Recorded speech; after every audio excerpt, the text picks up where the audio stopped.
pergunta e a resposta vem em segundos.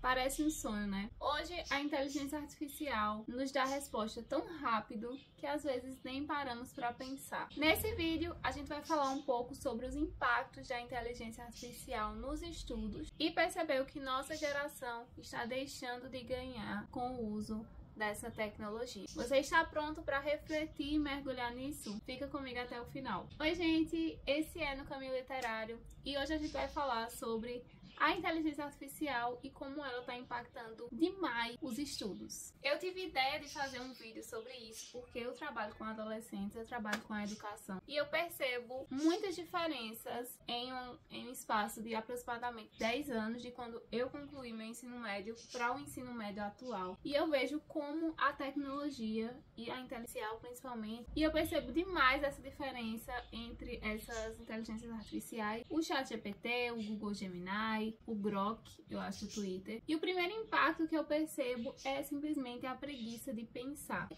Esse vídeo vai ser uma análise muito comparada com algumas experiências. Eu tava falando com alguns professores da escola e teve um professor que falou que no tempo dele, quando tinha um trabalho de casa, um trabalho para pesquisar, ele tinha que sair da casa dele e ir para uma biblioteca a uma certa distância para ele analisar os livros, construir um raciocínio, fazer resumo e chegar a uma conclusão. Quando era o meu tempo de escola e precisava fazer uma pesquisa dessa, eu ia para casa da minha avó, ou seja, eu tinha que deslocar da minha casa para fazer a pesquisa lá, porque lá tinha um computador. Porém, eu não sei se era por causa do meu perfil de estudante ou se os estudantes naquele tempo eram daquele jeito, mas ninguém simplesmente copiava o que estava na internet. A gente tentava, por exemplo, pensar, mudar uma palavra ou outra para não mostrar que era um plágio. E até na faculdade, isso meio que se expandiu quando a gente ia fazer algum trabalho, por exemplo, ou um TCC ou algum relatório de estágio, e você tinha que ter um certo cuidado para você não plagiar, porque a gente aprende na faculdade todo tipo de referência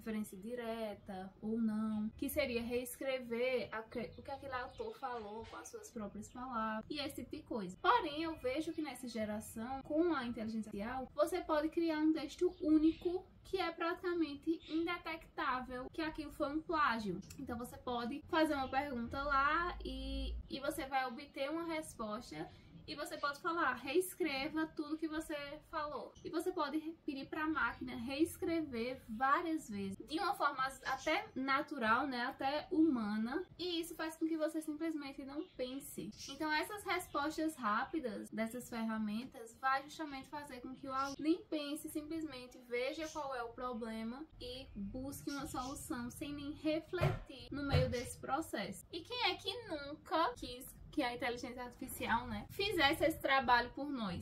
É teoricamente algo muito cômodo, muito fácil, mas se você refletir bem, não é legal para o seu aprendizado e a construção de conhecimento. Inclusive, eu achei uma coisa muito interessante uma vez que eu tava em sala de aula, eu pedi para os alunos usarem uma ferramenta do FET Colorado, não sei se vocês conhecem, e eu pedi para eles falarem da experiência deles usando aquela ferramenta. Eu acho que a gente tava falando sobre ondulatória, acho que era ondulatória, uma física. E teve alguns alunos que foram no ChatGPT e procuraram como falar sobre isso. Nem para você emitir sua opinião usando uma ferramenta, você acha mais cômodo procurar no ChatGPT e já ter aquela resposta completa, sem nenhuma reflexão. O segundo impacto, que está muito relacionado com o primeiro, é simplesmente a dificuldade de fixar um conteúdo. Se todos os conteúdos que você aprende, entre aspas, são reproduzidos por uma máquina, você simplesmente vê aquela resposta e insere no campo que for, numa atividade, numa questão. Você nunca vai ter aquela repetição de aprendizado ou uma reflexão mais profunda. E isso vai impactar diretamente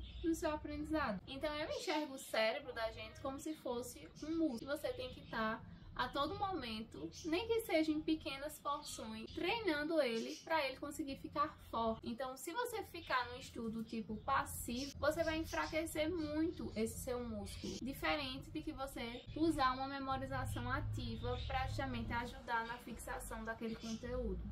O que gera isso é, no final de umas semanas de aula, que você não revisa nada do que você estudou, você não lembra de absolutamente nada, porque tudo que você fez foi usando inteligência artificial e você nem para revisar o que a inteligência disse você não faz. Então isso impacta muito na sua aprendizagem. Quando você está se preparando, por exemplo, para alguma prova, para algum concurso, Enem, você precisa estar retomando o conhecimento, você precisa estar voltando para fixar essa memória. Mas se você fica de maneira passiva, apenas recebendo conteúdo sem refletir nada, com certeza você não vai demorar muito com aquele conhecimento, ele vai embora muito rápido. Porém, uma coisa que está muito relacionada com os dois, que é justamente a preguiça de pensar e a dificuldade, está relacionado com a garantia de que todo conhecimento vai estar lá. No meu ensino médio, eu faço muito essa comparação. Não sei se vocês refletem os anos que vocês... Mas tinha uma certa distância da tecnologia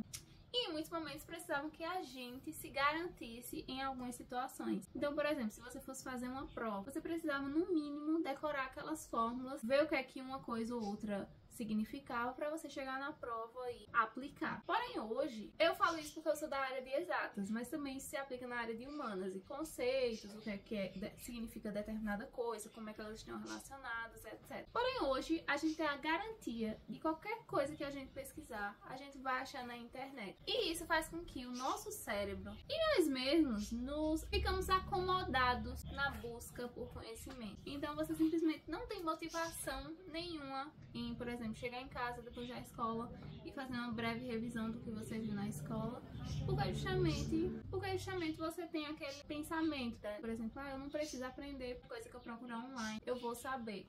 Exceto quando você é, por exemplo, um estudante de um curso mais concorrido, que você realmente tem que se dedicar muito mais para fazer esse vestibular. Porém, um aluno meu que inclusive quer fazer medicina, ele falou que o ChatGPT tirou toda a capacidade dele de refletir, porque simplesmente tudo tá lá. Qualquer coisa que ele pesquisar, ele vai encontrar a resposta. Então, meio que ele se sente confortável de não saber nada, porque quando ele olha lá no ChatGPT, ele consegue obter a resposta para tudo. Inclusive, esse fator faz com que os estudantes percam um pouco da sua própria identidade. Então, hoje em dia é muito fácil você perguntar a estudantes como que eles aprendem, como que eles estudam, e eles simplesmente não sabem. Eles acham que aprender é você responder uma determinada atividade, mesmo que você tenha copiado da internet. Então, para isso, existe um livro muito massa chamado Aprendendo a Aprender. Ele basicamente vai trazer vários estudos, provação científica, de quais seriam as melhores formas para você aprender e construir conhecimento da melhor forma indicada para você. Porque cada pessoa vai ter um perfil diferente de aprendizado.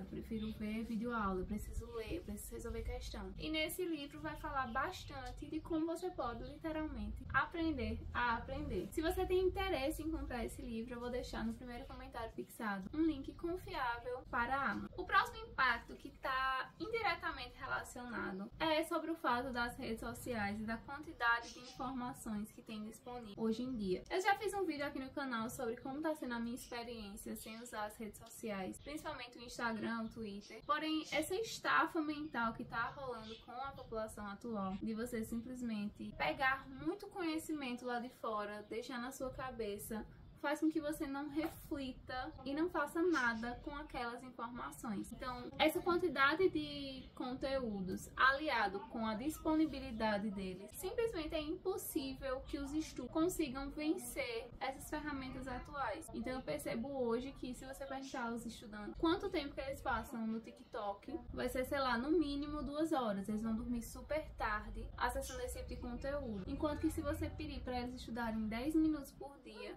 eles vão dizer que não tem tempo. Então, se você puder, se você tiver até no médio ou na faculdade, ou já tenha terminado a faculdade, tente reduzir ao máximo a quantidade de tempo que você passa no meio social, porque isso vai afetar muito a ação, vai melhorar demais. Você vai se sentir muito mais focado em aprender coisas novas, em refletir, em associar ideias, diferente de que você usa as redes sociais o tempo inteiro. E isso faz com que as pessoas hoje tenham habilidades interpessoais. É muito comum você ver os jovens que conversam todos os dias no Instagram, no WhatsApp, quando se vê coragem de falar um outro. Não tem coragem de olhar no olho e conversar como se fosse no ambiente virtual. E isso é muito prejudicial quando você pensa a longo prazo, quando essas pessoas vão estar no mercado de trabalho e vão precisar interagir de uma maneira pessoal com outras pessoas, sejam colegas de trabalho, clientes, entre outros. E isso até é uma coisa questionável, né? Como vai ser o mercado de trabalho no futuro? Porque a gente percebe cada vez mais que as pessoas estão com preguiça de se capacitar mais e a inteligência artificial está avançando cada vez mais. Então ela está eliminando muitas vezes tarefas que são repetitivas, enquanto que tarefas que precisam de criatividade e inovação. Então é uma coisa que eu falo muito para os meus alunos. Eles vão competir com a inteligência artificial e eles precisam ganhar disso. Se vão ganhar, né, porque está avançando cada vez mais rápido, mas você tem que destacar de alguma forma o mercado de trabalho. Então se você quer ver agora um vídeo sobre qual é a minha experiência sem usar o Instagram durante alguns meses, fica aí com o vídeo. E se você quiser comprar o livro Aprendendo a Aprender, primeiro comentário fixado. Tchau!